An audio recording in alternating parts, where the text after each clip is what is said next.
Thank you, Tony.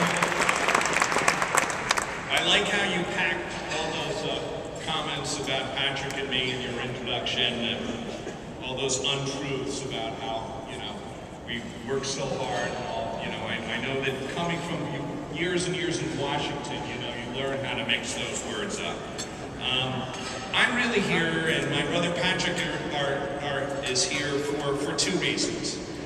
One is to thank AAPD and the entire disability community for your deep and long-standing support for our father, and to acknowledge and praise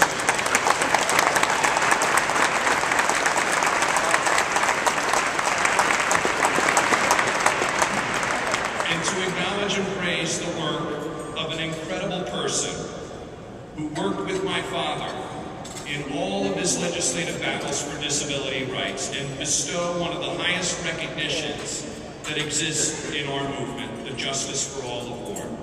As you know, my father stood for social justice and civil rights. He learned very early in his career and in his life that people with disabilities did not want pity or charity or a handout.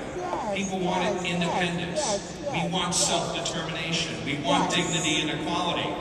To get a job, to live in a community where we want to live, to go to school with our able-bodied counterparts, to go to a restaurant, to ride a bus.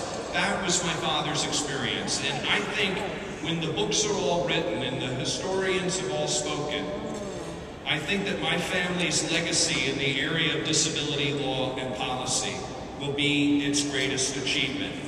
But the Kennedys,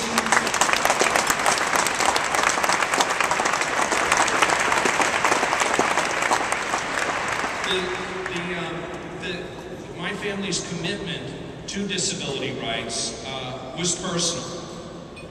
For my father and for my Aunt Eunice. And I'm really proud to know that that commitment has continued on in Patrick's and my generation among us, and also other members of our family. But the person who I'm about to introduce enabled our family to make some extraordinary contributions to the area of disability law, and also on her own part, expanding the economic and political power for people with disabilities. She's the mother of 7 children, one with intellectual disabilities. She's a practicing neonatal intensive care nurse. She was a senior advisor to my dad on the Help Committee and to many other policymakers for over 20 years.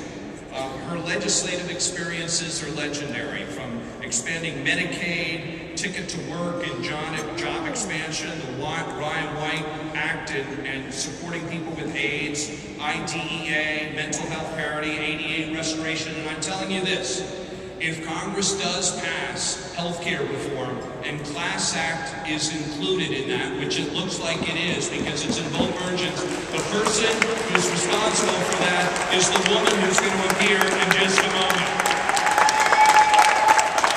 So, before I introduce the person who has probably had more of an impact on the true quality of life for people with disabilities than any other individual, I know my brother Patrick wanted to say a